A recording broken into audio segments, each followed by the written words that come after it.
Years ago, I called my doctor, and I asked him to write me a prescription for a Z-Pack because I had a sinus infection.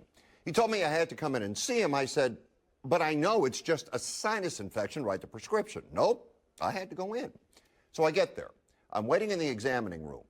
He walks in and he says, pull down your pants. I'm giving you a rectal. A rectal? I have a sinus infection. He made me turn around, drop my pants, and he gave me a rectal. And I'll tell you, it wasn't pleasant. Then he says, if you still think you have a sinus infection, I'll give you the Z-Pack. I'll never forget that because this is what it taught me. If somebody doesn't want to fix your problem, they'll try and get you to focus on something else. Here's Cathedral City Mayor Nancy Ross at the council meeting the other night. A public hearing. It is an extension of a cannabis moratorium.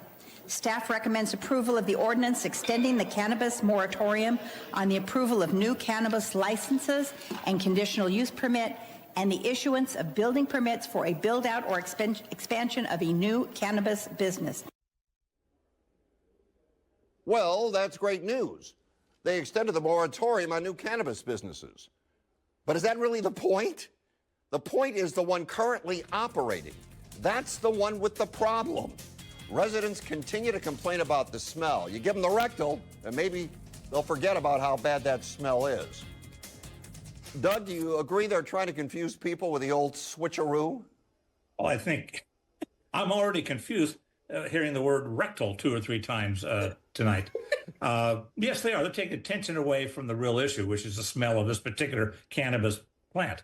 And it's going to lead to a lawsuit. You know it is. And the city is just, I don't know why they're just sitting on the curb, dangling their legs and not doing much about it.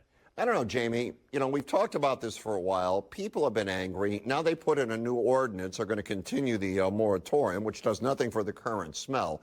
But do you think the residents are overreacting to this nuisance? Oh, no, they waited too long to react.